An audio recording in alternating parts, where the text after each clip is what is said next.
Joining us. Welcome to our National Advisory Team and Loyola Institute for Ministry webinar on grief, bereavement, and young adult ministry. I'm Diana Hancharenko, chairperson of the USCCB National Advisory Team on Young Adult Ministry, and I'm grateful to welcome over 120 ministry leaders from across the country who have joined us live or will be joining us by watching this recording after today's webinar session. Before I turn it over to my co-moderator, Darius Villalobos, we have a few housekeeping items as well as just a few notes of what to expect from our webinar today. Also, welcome and a big thank you to Paul Jarzembowski from the USCCB, who's helping us out with some of our logistics and facilitating some of the conversation from our attendees. So hi, Paul, and thank you. Good to be here. Thank you. So this webinar presentation today is scheduled to last around 75 minutes. We will hold a Q&A portion at the end. We do invite you to comment and add your own thoughts and questions at any time during the presentation by typing your questions in the Q&A section so that participants can view them during the webinar and so we can receive them. This webinar is being recorded in case you want to revisit the conversation or share it with friends and colleagues afterward. Once the recording is ready, this and all of our past webinars are available through the Loyola Institute for Ministry's website, and we will be sure to share that link and make it available. Please take note especially of our April webinar where we focused on racism, which is certainly a very pertinent topic right now.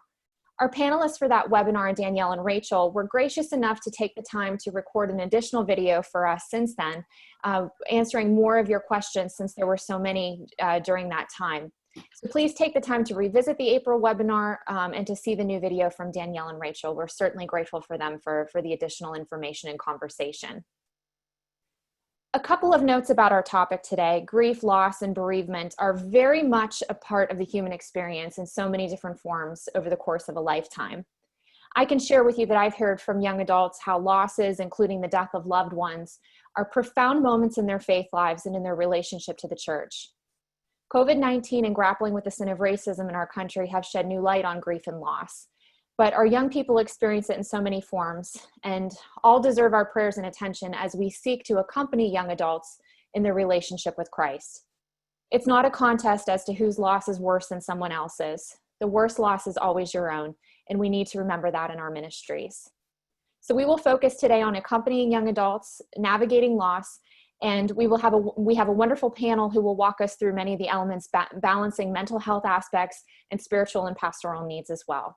So with that in mind, I hand it over to Darius to lead us in prayer and to introduce our wonderful panel as we begin this important conversation. Darius? Thank you so much, Diana, and thank you everyone for joining us today. I thought we'd start with a prayer that is very relevant for this current moment. This is a prayer that you can find on the USCCB website, specifically under their page addressing racism. It's a prayer of peace for our communities. It's a prayer that I think all of us are experiencing a need for in some way or another. And so I invite us to begin in prayer. In the name of the Father, and of the Son, and of the Holy Spirit, amen. O Lord, our God, in your mercy and kindness, no thought of ours is left unnoticed, no desire or concern ignored. You have proven that blessings abound when we fall on our knees in prayer, and so we turn to you in our hour of need. Surrounded by violence and cries for justice, we hear your voice telling us what is required, only to do justice and to love goodness and to walk humbly with your God. Fill us with your mercy so that we in turn may be merciful to others. Strip away pride, suspicion, and racism so that we may seek peace and justice in our communities. Strengthen our hearts so that they beat only to the rhythm of your holy will.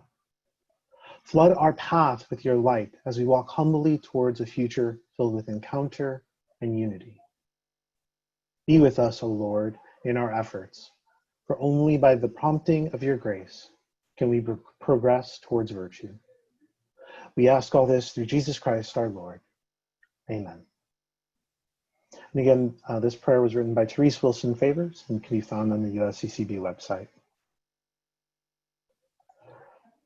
So I'd like to take a moment to introduce our wonderful panel for today. We're so grateful to have the three of you be able to join us. We are particularly grateful in the midst of all of the craziness that's going on that you've been willing to take the time to talk about this really important and relevant issue for those who accompany young adults, which is dealing with a lot of grief and loss and trauma. And all three of you have expertise in this area in very different ways. So it's my pleasure to introduce our panel. We'll start with Orlando Davis. Orlando is a listening, compassionate therapist who has worked with individuals and families for over 14 years. He believes that people have the capacity to change with a little guidance and care. Mr. Davis graduated with a Master's of Social Service Administration degree from the University of Chicago in 2007. And while at U of C, Mr. Davis was trained as a clinical therapist with a focus on family systems and cognitive behavioral therapies. He received his Bachelor's of Arts in Business Management from National Louis University in 2002. Orlando, thanks so much for joining us today. You're welcome. And just for context for everyone, where are you joining us from? Actually, I was about to say Chicago. I've actually moved from Chicago 3 years ago. I currently reside in Crown Point, Indiana, which is basically a suburb of Chicago. Close enough. Close enough. We'll claim it here in Chicago. All right. Mike Hayes has joined us. He is a freelance media minister and has ministered to young adults his entire ministry career in campus, parish, and digital ministry venues. He's the founder of Busted Halo and presently hosts the YouTube feature 5 Questions with the Paulist Fathers and serves as a certified spiritual director both in online and in person. I'm sure that online one is particularly important right now during these times. Mike is the author of 2 books, Googling God and Loving Work, and he edited the World Youth Day Retreat Guide for World Youth Day 2016.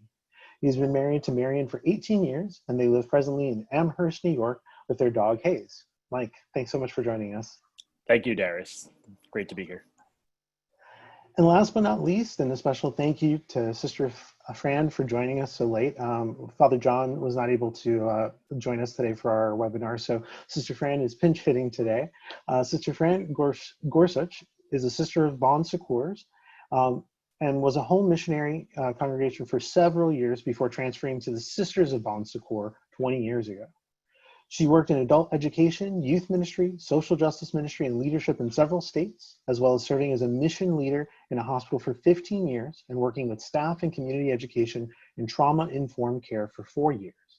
She currently ministers as vocation director in the United States, serves on the Bon Secours International Justice, Peace, and Integrity of Creation Committee, the International Vocation Committee, the Bon Secours Mercy Health System Board, and a board member of Unanima International, an NGO, at the UN representing 22 congregations of sisters and 25,000 members serving 83 countries. Sister Fran, thank you so much for taking time out of your busy schedule to join us. We really appreciate it. So as we begin this conversation, what we want to do is just sort of set the context. All 3 of you have worked with and have experience dealing with grief and trauma and walking with people through those difficult times, but all of you have done it in a little bit of a different context. And so, Orlando, we want to start with you, coming from that clinical experience, working specifically with families and family systems. Talk to us a little bit about what that experience is like, and what are some of the important takeaways that you've seen as you accompany people through their loss, through their grief? Thank you, Darius. First of all, I think that people, when they lose a loved one or someone who is very close to them, are kind of confused and I believe traumatized because the loss in itself cannot be explained. So my role as a therapist is to journey with them and to comfort them and to let them know that this is part of the human experience. One thing that a lot of people are kind of shying away from is end-of-life issues. We all are going to die. But in the midst of someone who is taken at an early age, or say through a pandemic as COVID-19 has taken many people, this kind of makes it even more difficult to kind of make sense. So the thing that I kind of look at is bereavement in a sense of depression, because bereavement in a lot of instances can be mistaken for depression. So I always try and assess people as they come through my door to see are they experiencing sadness? Are they experiencing a loss of hopelessness or a loss of doing things that make them happy or the things that they normally would do? Are they their sleep patterns have changed or their eating patterns have changed. All of these things are a red flag for me to look at clinical depression and try and help from that perspective. So at the end of the day, I'm just a person who is a human who is just trying to comfort and encourage people to understand that death is a process and it's something that we're all going to go through, and it's not as scary or depressive as it could be as long as they understand their role in it. That's really helpful, Orlando, and I think that's something that is really important. You as a trained clinical therapist can sort of see the difference between the two, but I think it's really easy for us as ministry professionals who don't have that kind of experience to kind of make an assumption that we see someone sad and it's like, oh, they're depressed. And it's like, well, no, sadness is a real feeling and emotion, and the expressions are similar, but depression is a very different thing than sadness. Can you talk a little bit about, what that really looks like when you can tell someone is actually clinically depressed versus, someone who's just experiencing loss? Right. First of all, sadness and hopelessness is part of the human experience. So that in and of itself does not mean that a person is clinically depressed. As a clinician, we look at a specific amount of time, which for clinical depression is 14 days. By the 15th day, you should have processed through your feelings of hopelessness and sadness and can move on. But if not, then we encourage anyone to kind of seek help from a professional, because any length after 14 days can be problematic. Then you're getting into hopelessness and despair and suicidality, thoughts of suicide or wanting to harm themselves. That's the type of thing that you really want to be aware of. So I think it's really about relationships. Orlando, what are some of the other factors that you feel are particularly true when working with young adults during that time of bereavement or that type of loss? What are some of the things that would be important for us to consider as we try and balance that sense of understanding what loss is versus understanding what depression is? Okay. One of the things that I, really try and encourage people to understand is that all of us, if you can really think about if you've lost someone that's close to you, one of the most awkward things that I've experienced in my life is a person that's approaching me and asking me how I feel, or, make the statement that it's going to be okay. There's no way that you can tell me that it's going to be okay. So the things that I try and encourage people to kind of think about is when you approach someone, and especially as a youth minister or a young adult, is that you have a relationship with someone and you have a working knowledge of how they go about doing their daily life. And if any of those things changes, then that's a red flag that you can, especially if you have information and you know that maybe this person has lost someone, then that particular response that they're having is a reason to approach them and ask further questions, as if, is there anything that I can do? I can help. Do you need anything? And you're just recognizing that something's wrong and you're trying to help.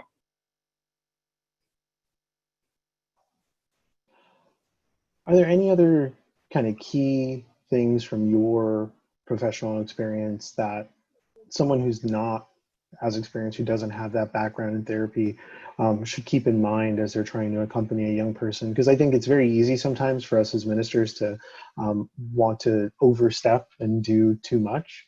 And I think it's important for us to kind of recognize our own limitations. So for someone who's not a professional, what are some of the things that they should avoid when trying to accompany someone who's grieving and experiencing loss? Talking too much.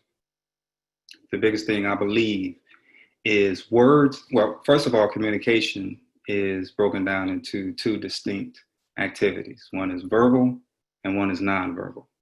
Experts believe that nonverbal communication is 70% of effective communication. So it's not what you say, it's what you do. So as a leader, if you see something that's happening, if you have the relationship, you want to be careful with the Me Too and all of these other things of touching people inappropriately. People believe and understand that you're trying to comfort them and they're okay, then getting in proximity to them. And well, now I'm thinking about COVID-19, so you have to be at least 6 feet. or 9 feet or whatever the distance is, social distancing. But approaching them and letting them know empathetically that you are understanding and you want to help. There's not much that you can say. If a person is feeling really hopeless or like they want to do harm to themselves, then they need help. They need professional help. But if you do have a relationship with that young person, just approaching them and being present means a lot. Orlando, thank you so much for highlighting the importance of being able to distinguish some of the clinical things that we need to be mindful of depression and bereavement, and also for highlighting the importance of relationships and knowing who the people that we're talking with and the people who have experienced loss, so we can best accompany them. So Mike, I would really like to pull you in on the conversation with your experience, based off of kind of a little bit of what Orlando said. I know that you have a great deal of experience in your young adult ministry and your ministry life of walking with young people. Can you tell us a little bit about that and the experience of grief and loss and what accompaniment looks like through that lens? Sure. And unfortunately, yeah, I have a lot of experience doing this. And not only did my own college roommate die when I was just out of school, but I lived through in New York City through September 11th, where I think the number of funerals that me and my colleagues went averaged about 1 or 2 a day. For weeks on end. I often say a bunch of us had PTSD just from attending funerals, for that whole period of time. And I guess for me, I'd like to echo what Orlando said is that, we have a tendency to talk too much. We have the tendency to try to fill the airspace. And, I'm an old radio broadcaster. When the needle's not moving, that's a problem, right? And this is not the case in terms of bereavement with people. Is that the most important thing? And it's probably a good message for today as well. Is to listen.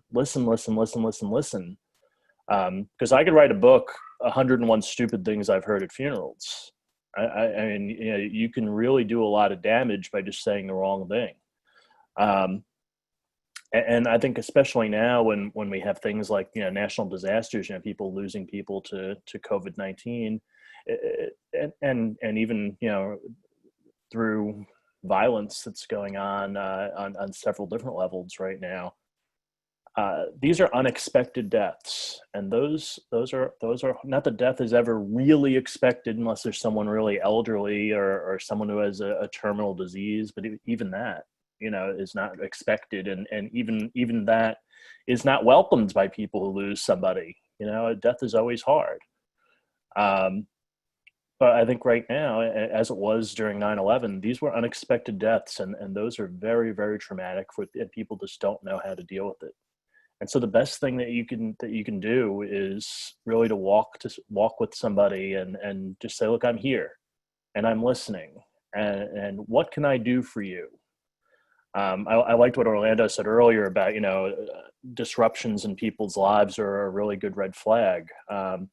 Sometimes it's even being, not proactive on that, but noticing that someone's struggling with someone, and then that gives you an opening to say, can I help you with this? Can I help pick up something that you usually do at work? Because I see that, you struggle. I know you're going through a rough time. Things along those lines, I think, are really great. I can remember, the resiliency that we saw in New York and in Washington, D.C. During September 11th. That was great. But yet when the cameras went away from that scene, that was when people really struggled. That was when we really saw a need to be even more present than you could have been before. There were tons of people who were being present in the immediate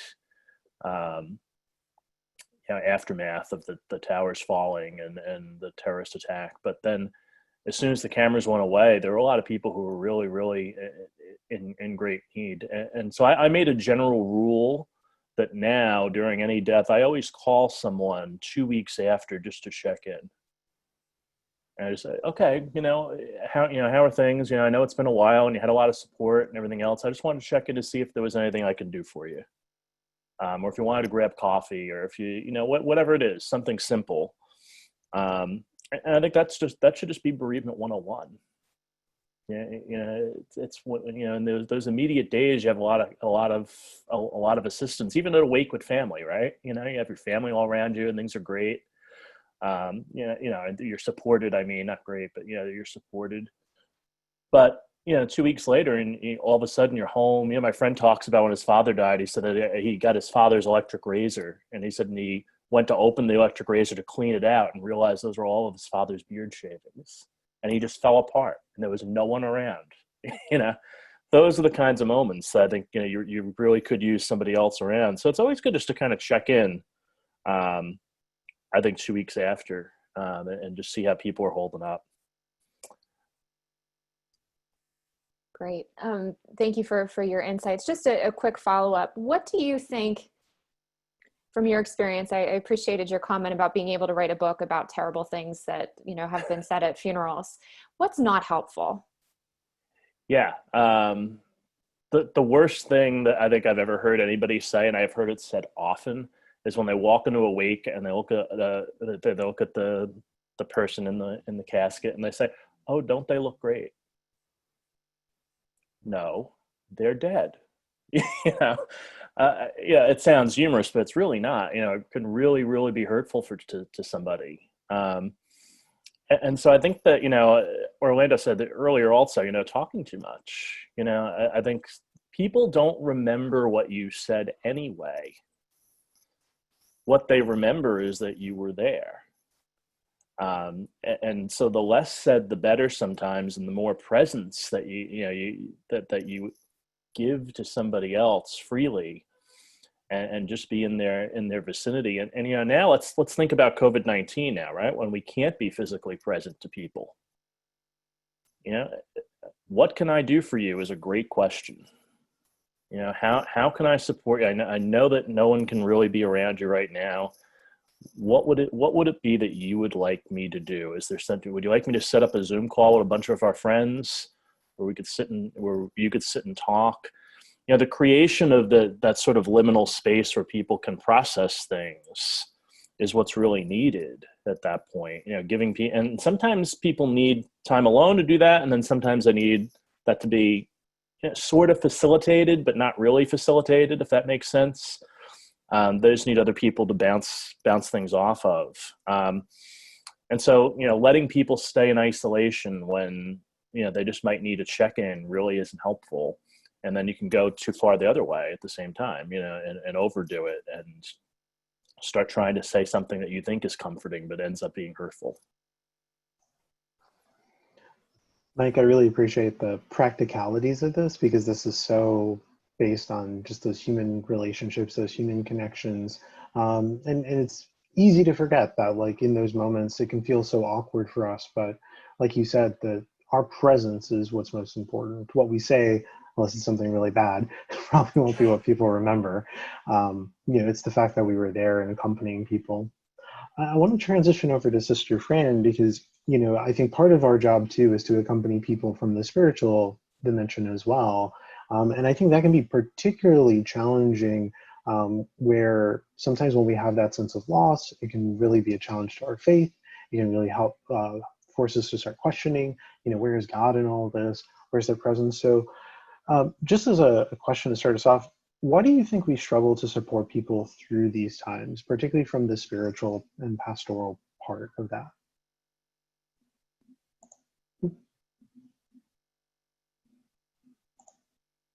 Did you say, why do we struggle? Mm-hmm. Yes, thank you. I think, well, part of it goes back to what Orlando and Mike have both said. We struggle often because we don't know what to say. And we perhaps are afraid sometimes that we might say the wrong thing. So that's, again, the sense of presence. And I think it was Maya Angelou who said, people will forget what you said, forget what you did, but they will never forget how you made them feel. So one of my senses of why it's so difficult to accompany people kind of spiritually is because we don't have answers either. And oftentimes we're looked at as the people who somehow, oh, people will say to me, oh, you're so close to God. If you pray, I say, no, if you're a mother or a father, or you've suffered the loss of a loved one, you're a whole lot closer to God, so but I think it's often that sense that, and I say this as a sister, oftentimes I think sisters and priests and others are sort of put on a pedestal. Like, first of all, we don't know what normal people experience, supposedly. And I know I'm abnormal, but not for those reasons. And second of all, because people look to us for answers. And, it's journeying with someone rather than leading them. There are times I find where, depending on the person's own sense of the presence of God or a higher power, or so much today, as I at least experience it, many of you youth ministers probably who are youth ministers today know more than I do, the return, so to speak, of a devotion to Mary. Mary's word to Juan Diego is my absolute deepest passage, when she said, I am your mother, and it's, I am your mother. Now, I think supposedly she told Bernadette, to kiss the ground and make up for sins and do. Now, I've never been to Lourdes. I believe the good that's happened there. But Mary saying, I am your mother. Jesus saying to her, woman, behold your son behold your mother. That if we can perhaps help people to feel a sense of safety in some relationship, no matter how thin it might seem to be, with God, with Jesus, with one of the saints, with Mary, if they have that as part of their tradition, to try to help them to get back in touch with that. This again, the sense of safety in trauma-informed care. The first principle of any care that is trauma-informed is safety.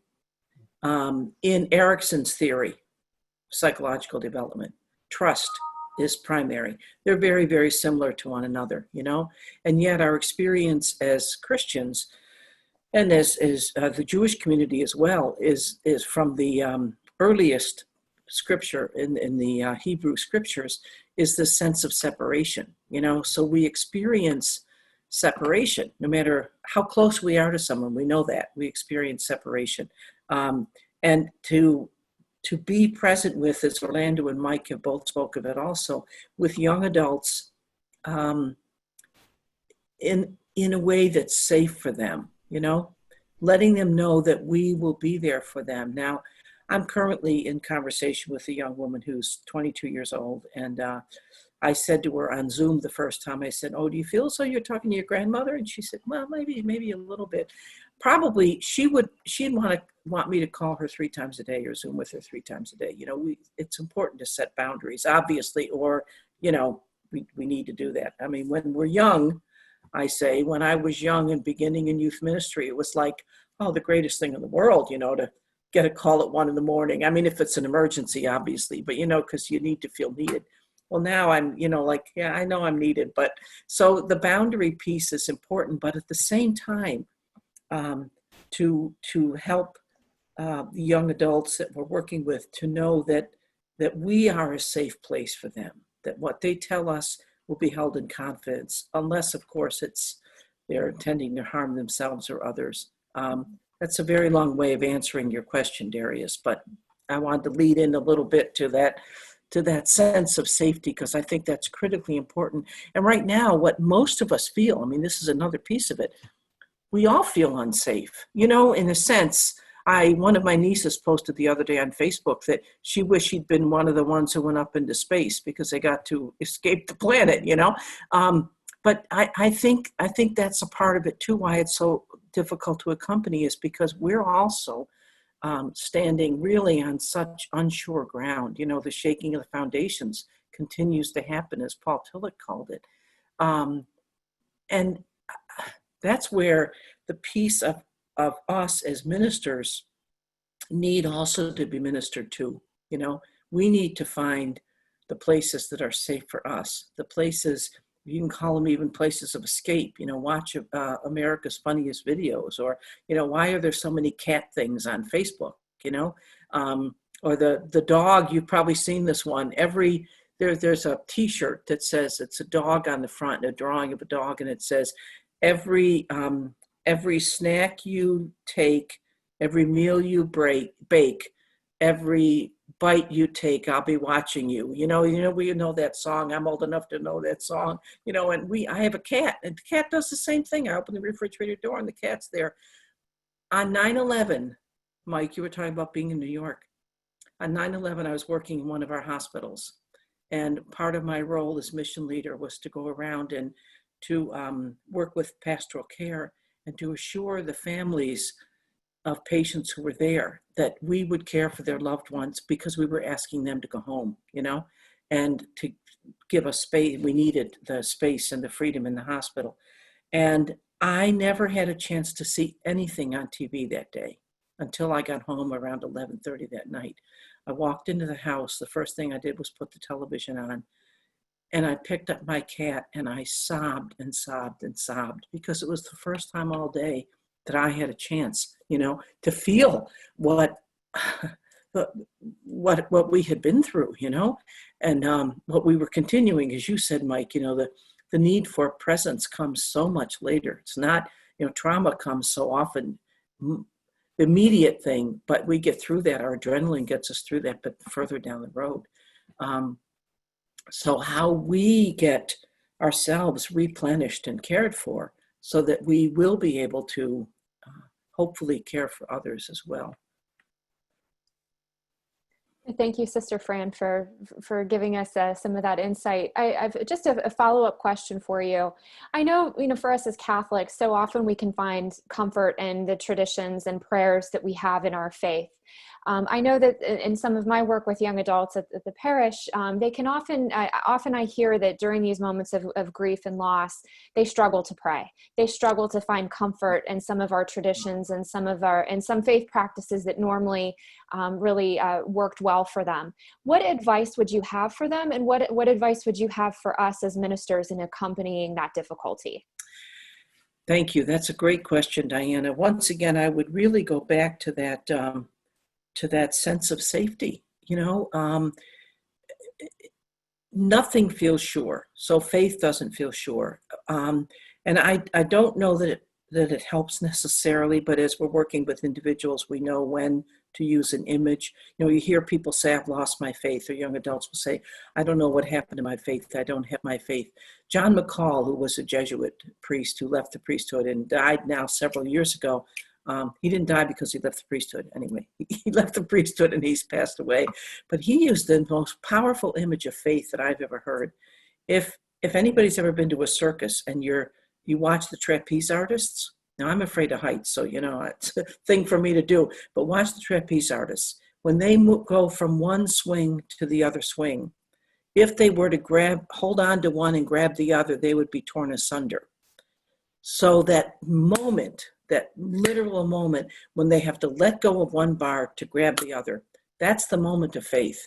So faith is not that surety, you know, that we're holding on to something, but it's that sense of letting go and believing, coming to believe that something is holding on to us.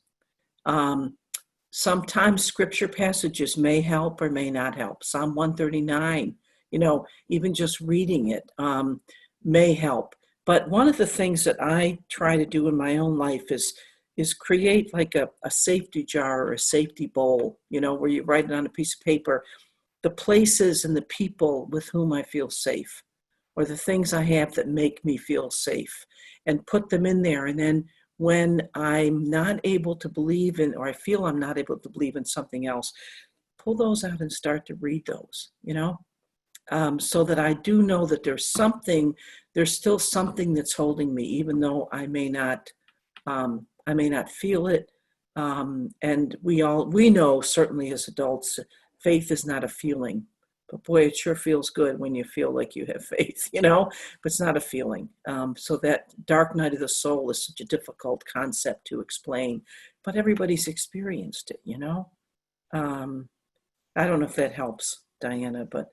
Yes, it does. Thank you. You're welcome. You're welcome. I want to acknowledge some of the questions that we've gotten in the chat, and Orlando's been kind enough to give some responses, but I want to highlight a question that Mark asked about, which was sort of this very strange time or reality where, with the pandemic and with all of us sort of being quarantined, this time of grief and loss has expanded long beyond kind of that normal sense of reality. I feel like most days I wake up, I don't even know what month it is anymore. But Orlando, I want to just highlight your response to Mark. This kind of challenging time, you mentioned 14 days was sort of like the normal time for sadness or grief. But how do we deal with that, knowing that, this prolonged experience of trauma is going on for months at a time? How would you respond to that? Or how did you respond to that? Well, it's amazing to me in that the human body is remarkable, and we organically get everything that we need, I believe.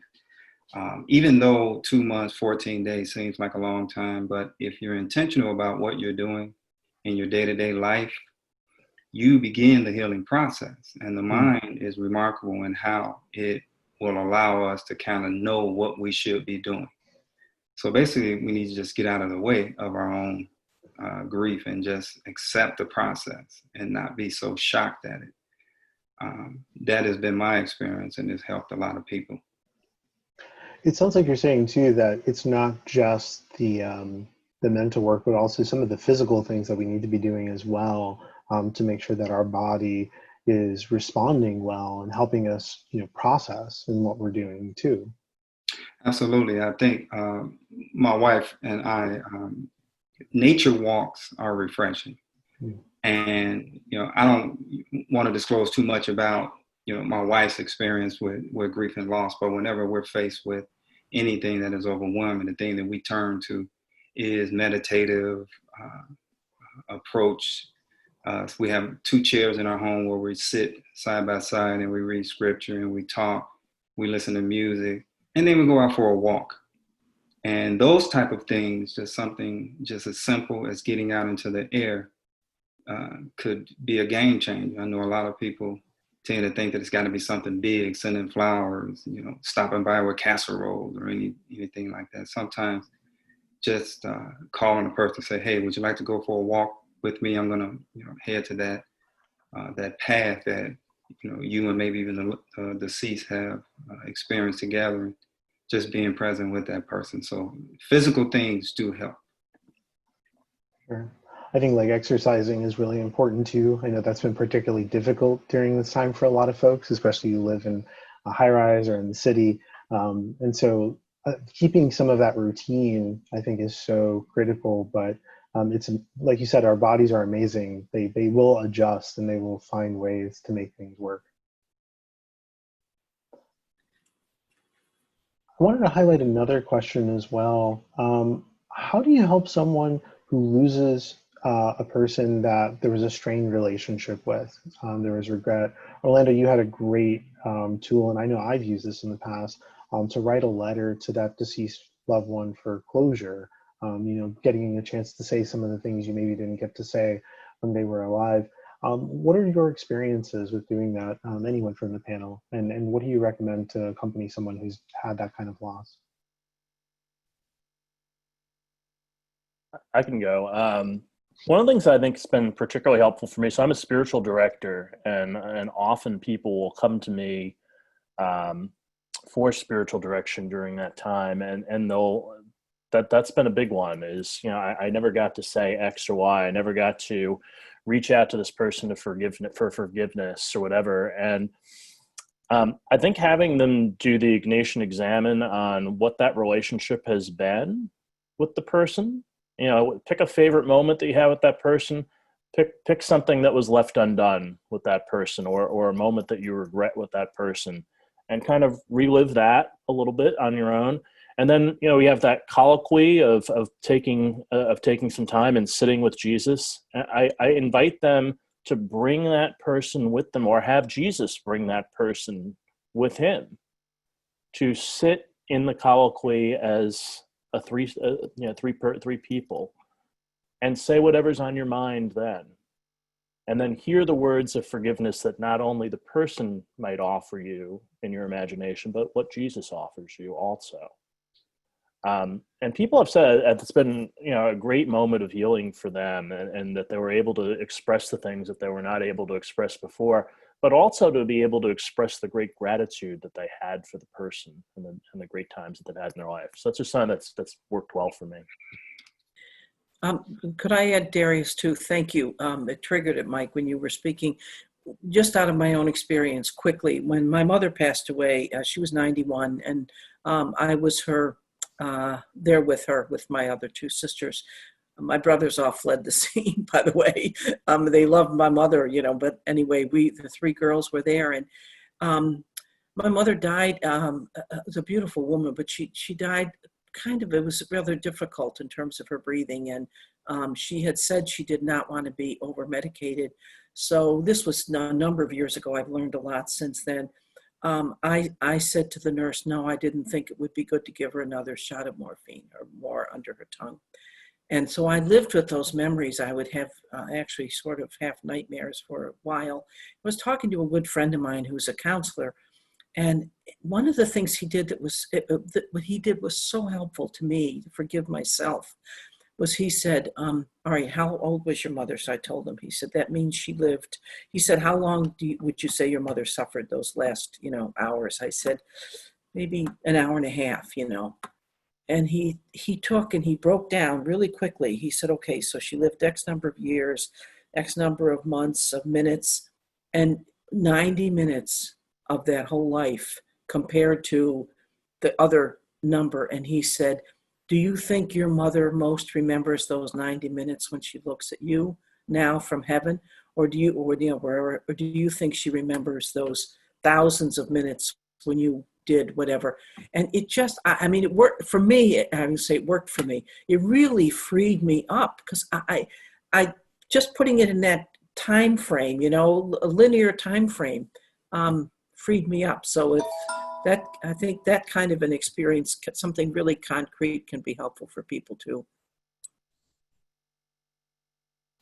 Absolutely. Well, to add to that, I think that a lot of people kind of dismiss resentments. I don't know if everyone understands the working definition of a resentment.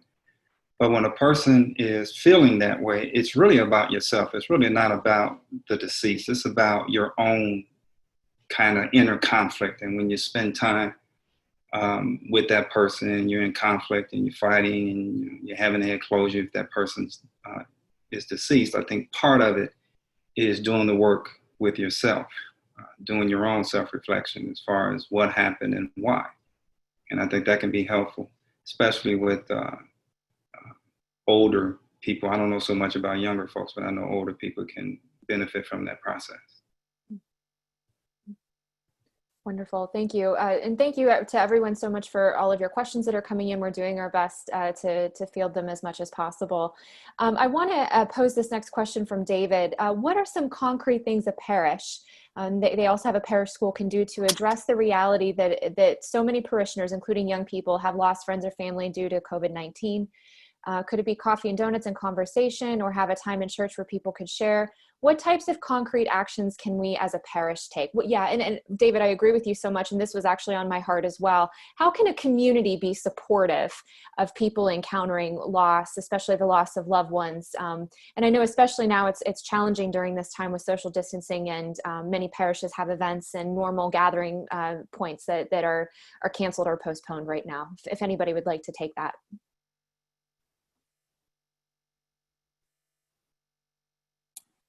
One of the things that strikes me, it would be if the parish, because it's late spring, beginning summer, if the parish has a space that could be used as a memorial garden, it doesn't have to be big, and that there would be those little packets of flowers, and you can put a quote can be put on those, to live in hearts of that those we leave behind is not to die, for example, that quote, or quote from scripture. and have those available to people, just a little shovel and some water, and invite people to come, to set up a time that they want to come, and nobody else needs to be there, and they can come as a family unit if that's, and just plant some of those seeds. And there can be even someone else in the parish could make small white crosses or doves or something, and you just put the name of the person on there with the magic marker, not an expensive thing at all.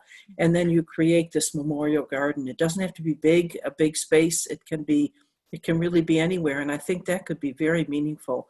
When I worked in bereavement ministry with perinatal bereavement, with those who lost infants and during pregnancy or just after, we would do a memorial service every year, and you can do butterflies on trees, but I think there's something about the plants that's really meaningful.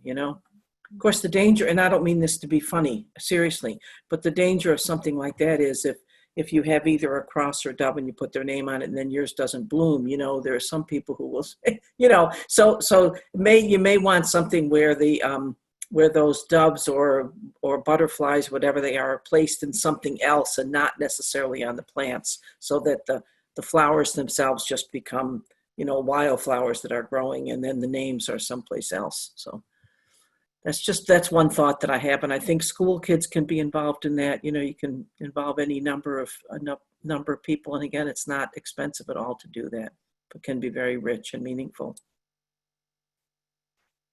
I appreciate that so much, sister. And I think that having something tangible that people can look at really makes a difference too. And if it's in a communal space where everybody sees it, it just keeps us connected, and also reminds the rest of the community of the losses that other people are experiencing as well. And so I think as church, when we talk about being, in spiritual communion, it's not just with those that we're not able to celebrate the Eucharist with, it's those who have passed on as well. The communion of saints is something that's very real to us. So I love that tangible imagery that connects us.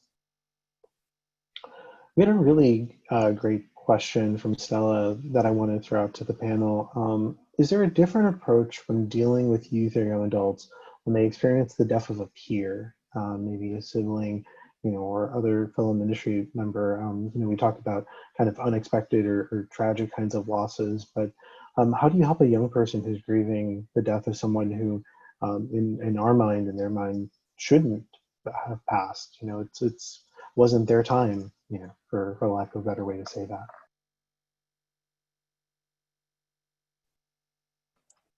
I think the first thing to acknowledge is that that's not okay. I think people often make the mistake, well, it was just his time. No, he was 23.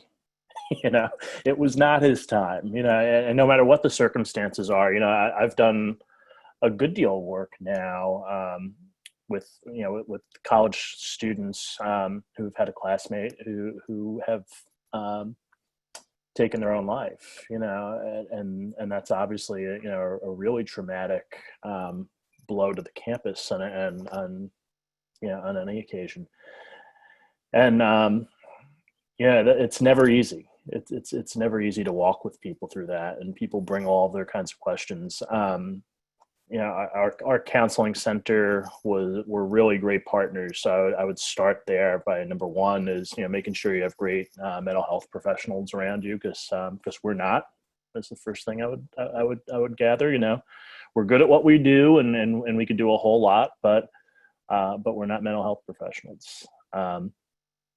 And then I would say, offering, I know that the families of those who have gone before us have always been very grateful whenever we've offered just to have a memorial service on campus or a memorial service in the parish.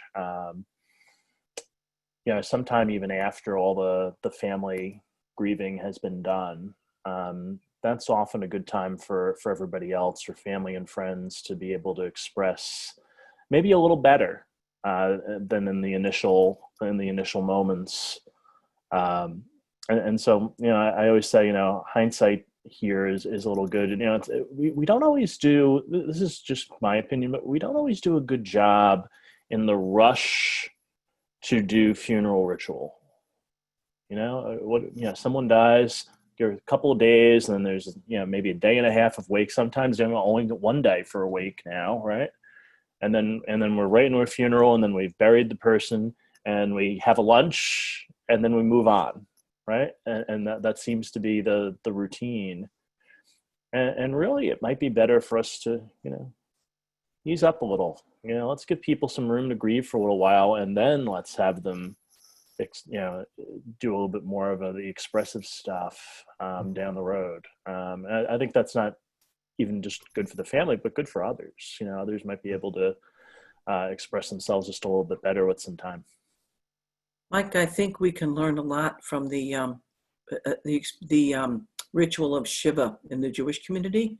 Again, where I worked in Rockland County, we had a very high percentage of Orthodox and Hasidic Jews, and even the others who were not Orthodox and Hasidic, Reformed, they wore that, they'd rip their shirt, the men would let their beards grow, that our doctors, and they would really honor the deceased by taking that time away from work. You'd bring food to the house, you just sit and chat, you just would sit and talk. And I agree. I think we could learn a lot from the cultural ritual that others have. That Irish, the Irish wakes were like that. God knows. They always said the difference between an Irish wake and an Irish wedding. At an Irish wake, there's one less drunk. I'm Irish, I can say that. And I remember Irish wakes as a kid, going to people's homes. I really do. But I think there's something that we really can learn from other cultures. The African-American culture, the mourning that goes on, the sobbing, the crying, the way the ushers dress up and wear white gloves, that's a respect for, it's a respect for the deceased, but also for everybody who's there, who's recognizing and caring for the deceased. So maybe if we took some time to kind of study some of those rituals and experience them ourselves, it would really help Mike to carry out what you're speaking of. I'll just add to that, sister. You went exactly the direction I was going to go. Some of those cultural experiences are so meaningful and important. For me, it was growing up in the Latino community, the novena afterwards, the getting together daily for 9 days, praying the rosary together, remembering and reflecting on that person's life. It gives us that time of process to mourn. And I can't help but think about, somebody mentioned about the time framing, 9 days after the burial service, that's about 2 weeks. So like that intentionality of saying, we do this grieving and we do it together as community, not by ourselves. And I think that's a big part of the healing process. It's a very different dynamic when we grieve together than when it's on our own. Right. And I think there's something really healthy that we recognize in cultures that says you don't do this by yourself and you take the time to do it. Yeah. Thank you. This is also important and so helpful. I know that so many in our questions are asking for concrete steps, and I think that they're kind of coming out as we're conversing here, which is absolutely wonderful. And there's wonderful ideas and the different cultures that we can pull from. I want to move to Carrie's question. I think it's very important as we talk about grief and loss. And as I mentioned kind of in my opening comments, that each loss is, the worst loss is your own. And Carrie wrote that right now I have many high school seniors who are feeling grief and anger over the loss that they will not experience. Something that they would have. Graduations are greatly changed, no proms, no sports award banquets, loss of so much at the end of the year. I know that I'm hearing from our young adults and actually experiencing and walking with young adults who have to make changes to wedding plans, either canceling a reception or, postponing a date, doing things like that. And then also young adults with college graduations are kind of in a similar boat, and other things going on. What would we recommend as a way to help them navigate those types of losses?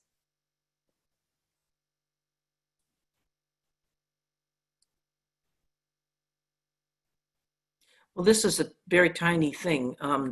My birthday happened to be the middle of the Ides of May, and it's the first time in my memory that we didn't. I live with one other sister, and we happened to be on we were having a community assembly, so we were on a Zoom call, and Rosie had made my favorite carrot cake cupcakes, and she brought one in and had a candle in it, and everybody sang happy birthday to me, and I said, don't quit our day jobs, any of us. But it really hit me that, I didn't have a birthday party, and I'm 75 years old, for God's sake. I've had, 73 of them at least that I remember. So identifying, I guess, one thing is to kind of get in touch myself.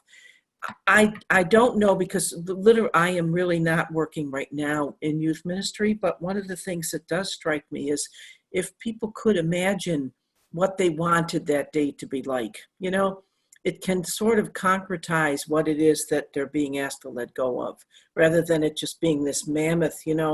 And is there any piece of it that they are still able to celebrate? I mean, I wouldn't have that as the first part of the discussion, but just kind of imagining what they thought that day was really going to be like, and then how do they how do they let go of that? How do they, not hold on to a resentment about it? That's just one thought I have. Yeah, that's great, Sister. Diana, you mentioned weddings. I know I just had a wedding cancellation recently of a friend. They should say canceled. They postponed it to later in the year. And one, I think that's the first thing to notice is that these things will happen eventually. It's just not going to happen right now. And while that's not necessarily all that comforting, it does give us, a reason to continue to hope. The other thing I think is that we can construct things virtually that are maybe just a little different than what they would have been. On the day of someone's wedding, I proposed to someone and said, "Hey, would you like to meet on Zoom and maybe we can do a little betrothal ceremony?" Which is, something we don't really do, but it's been talked about in marriage prep circles for a long time as something that maybe we intentionally do at engagement or along those lines. We said, and maybe you can mark that day then as, this is the day that we really became betrothed to each other, but marriage would happen later. The sacrament of marriage would happen later. And people really enjoyed it. They're like, you know what, that's a good idea. Let's do that. Let's do something that's a little different. It's not our wedding, but it's still, a celebration of the love that we share. It's not a sacrament, it's just a ritual for the day. And so we can still mark that day and remember it in a more positive way than in the day we had to postpone our wedding.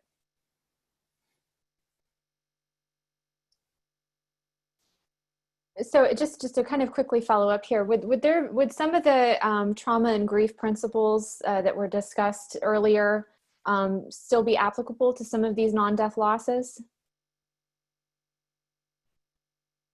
Definitely, Diane. I think that has anyone ever heard of Elizabeth Kubler-Ross and the 5 stages of death? Yes. Excellent reading. If you haven't, Google her, and what we found in her breakthrough research is that you can use these in all type of losses, not just the loss of an individual. So definitely look at that as a resource. I think it would be helpful. I want to just build on that for a minute, Orlando. One of the key principles in trauma-informed care is, peer support is a key one. Another one is really empowerment, voice, and choice. So going back to the examples of the loss of graduation, the loss of the wedding, perhaps having to postpone it, the loss of a good friend that you weren't able to say goodbye to. What if you could choose how you wanted to honor that person? What would that be like? If you could choose what you wanted your graduation, to be like, what would that be? So kind of imaging.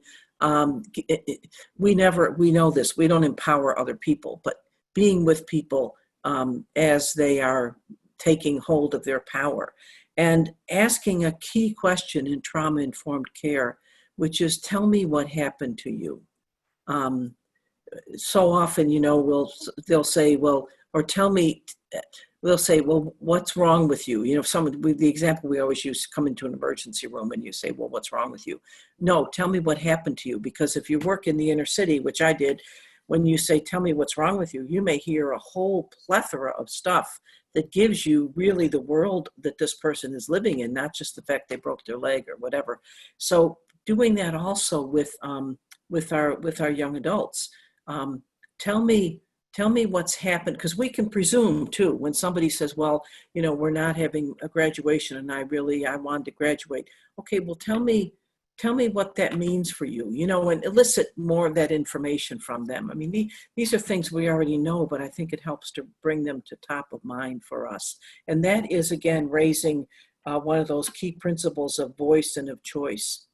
The other is, one of the others is we spoke a little bit about culture already, but historical and gender issues. And I think that makes me think so much about young adults right now that you all may be working with, or I know, who are transgendered, or, in identifying themselves, coming to know themselves as little children even. Where is their place? Boy, you talk about losses and not feeling safe. I don't think we have an institutional church that makes them feel safe, LGBTQI people at all. So how do we as youth ministers create safe spaces for them, so that the layers of issues, as we look at the group of, if we're working with the group as opposed to just the individuals, the group of young adults we're working with, what are all those layers that they may be dealing with themselves? So it's, tell me what happened to you. Thanks. Yeah, absolutely. Thanks, sister. Yeah. I was going to say, I talked about the check-in 2 weeks after earlier. The other day I checked in with a priest friend of mine who's been very, very helpful to me personally, and many times in my life. But I checked in just to see how he was doing.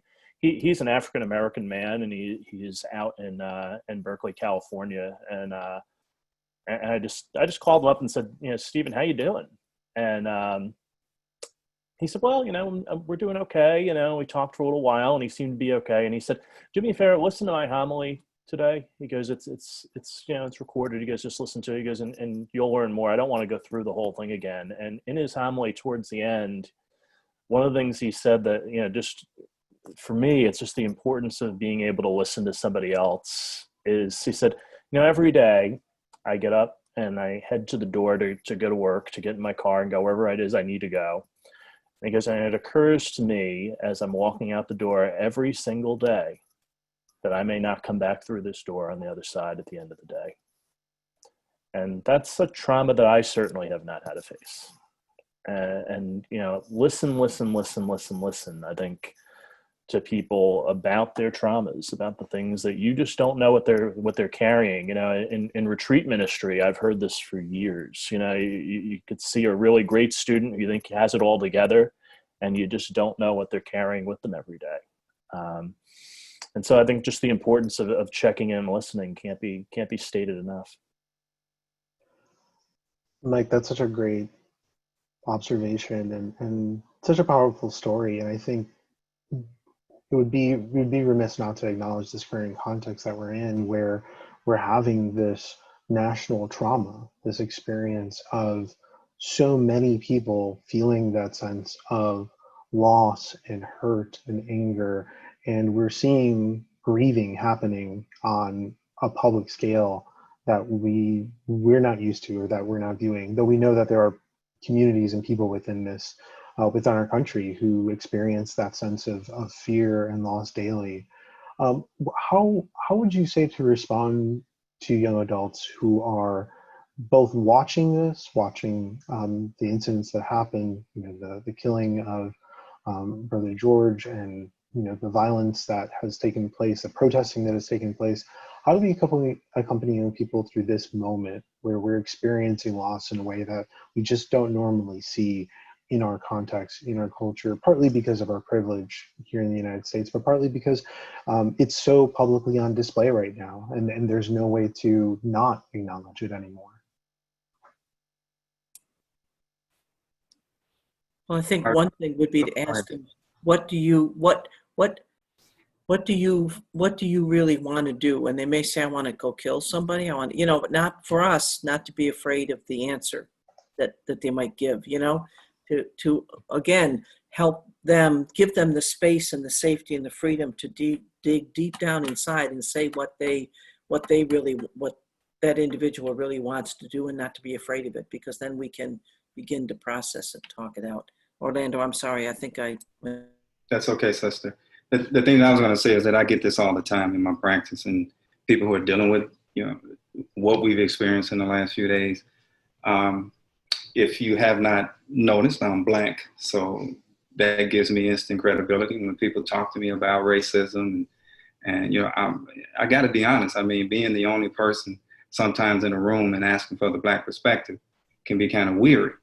But when dealing with stuff like this, the thing that I do, I think effectively, is I try and understand. I try and hear. And even if you're talking about a person who does not believe that the police officer was in the wrong, or that people shouldn't riot and they have different perspectives, or even if they believe that, the leadership of this country is doing well, you just have to understand. You have to say, I value and respect your opinion, and be prepared to talk about this stuff. I mean, these are tough subjects. And if you're talking about young people, they are sizing you up. And as soon as you quiver or shake or turn your gaze from them, they're going to know it immediately, and they are going to think that you're trying to judge. So the thing that I try and do is I walk into any situation as a student. Help me understand. I'm an old guy. I am not going to pretend that I know everything. Can you let me know what I don't know? And as soon as you say that, all of the barriers melt, and then the young people try to teach you. I think the biggest thing between young people and old people is that the old people don't remember that they were young.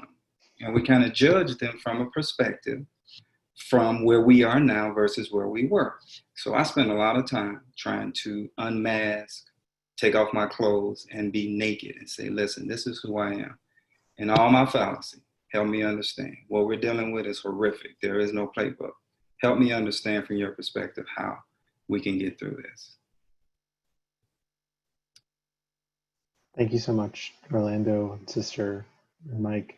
I think, we're all, again, experiencing trauma and grief together. And I think if we can name that need for vulnerability and openness, it really does allow us to do the work of dialoguing. And in that work, there is the possibility for healing. But I think we all have our work cut out for us in this current moment. And so we need to continue to do that work, but also be authentic and open and real as we enter into this space. Yes, absolutely. And thank you all so much for your perspectives. And then also thank you for the questions and for asking such thoughtful questions that were able to help kind of guide this discussion where we needed to be to best serve. I do believe that we got through most of the questions. I do know, just very quickly, I want to touch on Mark's comment that he had made about funeral rites and rituals around the death of a family member. Great points about not wanting to rush the process, but certainly we're acknowledging COVID-19 and social distancing. Any ideas on being able to communicate presence when we cannot gather? I know that we've mentioned here before the importance of checking in and probably doing so digitally. And I also know too, in my own parish community, there have been ways for some parishioners where we've been able to set up a socially distant drop-off for some meals and for things like that. But I'm not certain, just very quickly, if any of the other panelists have anything that they could just throw in the mix very quickly, just to be a little more practical.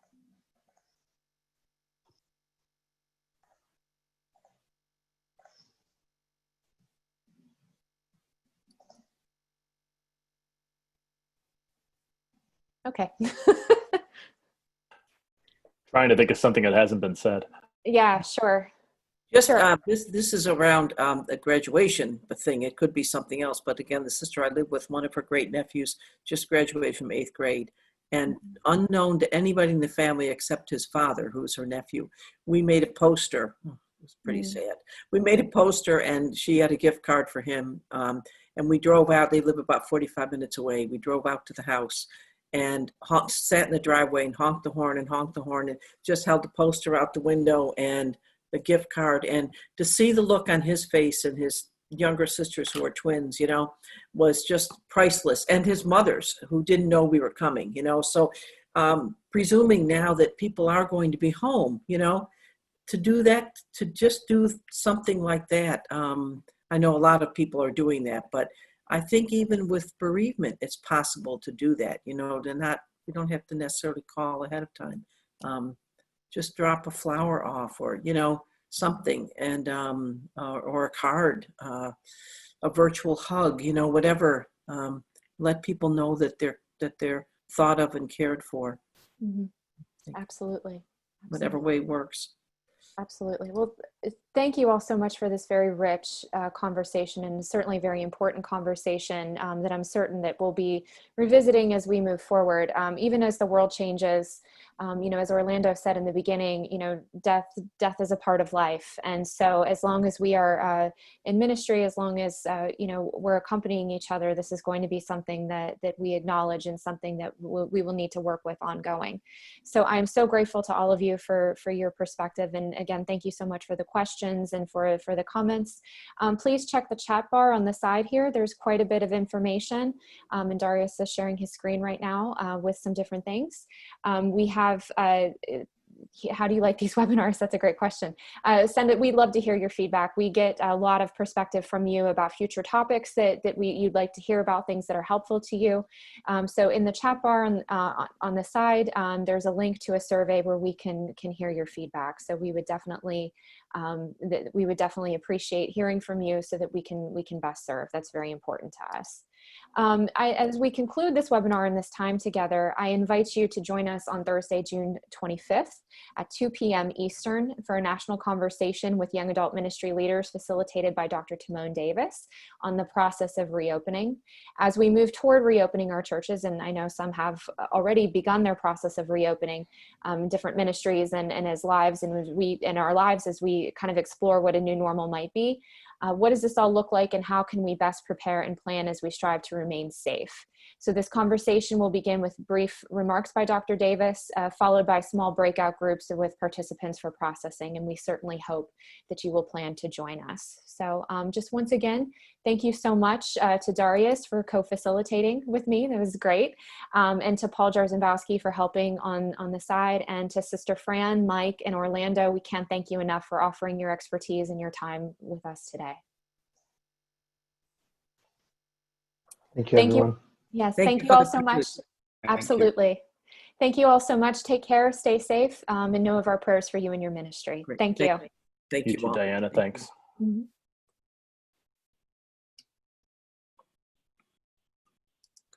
Stay safe and stay